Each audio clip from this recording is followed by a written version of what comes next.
गरीब बुढ़िया की खीर का जादू। एक समय की बात है। एक गांव में एक गरीब बुढ़िया रहती थी। वह पूरी तरह से अकेले रहा करती थी। उसका कोई भी नहीं था, ना बाल बच्चे ना कोई रिश्तेदार। सुबह शाम लोगों के छोटे मोटे काम किया करती थी, जिसके बदले लोग उसको पैसे, अनाज या खाने पीने का सामान दे दिया करते थे, जिसको खा पीकर वह अपना जीवन बिताया करती थी। वह अपने जीवन में पूरी तरह से संतुष्ट थी। उसे भगवान से किसी प्रकार का कोई गिला भी नहीं था। दूसरों के सामान के कारण बुढ़िया का घर पूरी तरह से सामानों से भरा हुआ था। एक बार की बात है, वे अपने घर को खोलकर घर के सामान को धूप दिखा रही थी। समय वहां से दो चोर जा रहे थे। जब उन्होंने देखा कि बुढ़िया के घर में तरह तरह का सामान भरा हुआ है तो उन्हें बड़ा लालच आया और वे सोचने लगे कि इस घर में तो बुढ़िया अकेली रहती है, क्यों ना हम आकर इसके घर को ही साफ कर दें। माना कि सामान पुराना है लेकिन कुछ तो पैसा मिलेगा और यह बुढ़िया अकेली हमारा कुछ बिगाड़ भी नहीं पाएगी। चोरों ने बुढ़िया के घर को अच्छी तरह से देख लिया और समझ लिया कि उन्हें किस तरह से बुढ़िया के घर की सफाई करनी है।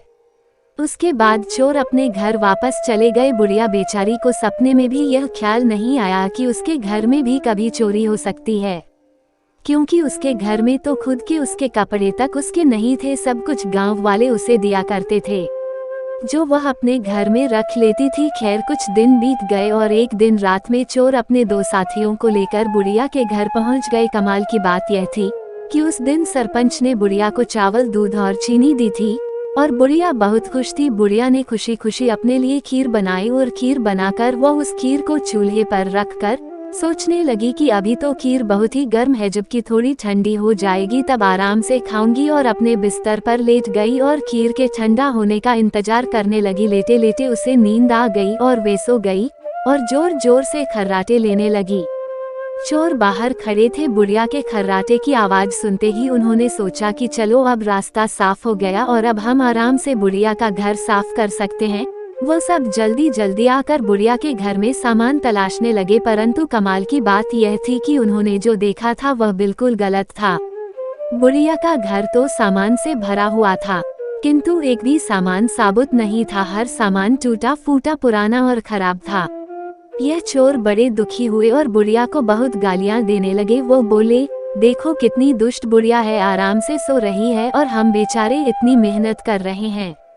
उद्धरण चिन्ह। तभी दूसरे चोर की नजर चूल्हे पर रखी खीर पड़ी। गरम गरम खीर को देखकर चोर ने कहा, चलो बुढ़िया के घर कुछ और नहीं मिला तो कम से कम खीर तो है, और वह उसको खाने लगे। जब वो खीर खाकर जाने लगे तो उन्होंने थोड़ी सी खीर बुढ़िया के लिए छोड़ दी, किंतु जब उन्होंने बुढ़िया की तरफ देखा तो उसका हाथ खुला हुआ था, जैसे वह कुछ मांग रही हो। साथ ही उसका मुंह भी खुला हुआ था, जिसे देखकर चोरों ने सोचा कि बेचारी बुढ़िया लोगों से मांग मांग कर अपना जीवन बिता रही है, लगता है बहुत थक गई है और खाने के लिए खीर मांग रही है।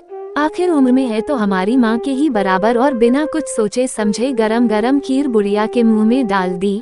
गरम गरम खीर मुंह में पड़ते ही बुढ़िया जोर से चिल्लाई, हाय दैया, मार डाला मार डाला मार डाला। बुढ़िया की चीख सुनते ही चोर डर के जल्दी जल्दी छुपने लगे। जिसने मुंह में खीर डाली थी वह ऊपर जाकर छिप गया, एक चारपाई के नीचे और एक चारपाई के दाएं। बुढ़िया की चीख सुनते ही गांव वाले बुढ़िया के घर आ गए और पूछने लगे, क्या हुआ माँ? बुढ़िया बोली, मुझे क्या पता, ऊपर वाला जाने। यह सुनते ही ऊपर छिपा हुआ चोर बोला, अरे भला मैं क्यों जानूं, तुम्हारी चारपाई के नीचे छिपा चोर ना जाने। यह सुनते ही चारपाई के नीचे वाला चोर बोला, मैं ही क्यों जानूं, चारपाई के दाएं छुपा चोर क्यों ना जाने।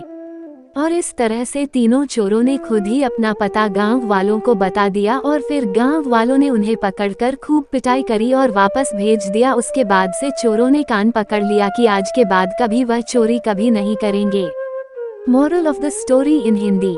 चोर चाहे जितनी भी कोशिश करे अपने आप को छुपाने की, लेकिन वह फिर भी पकड़ा जाता है।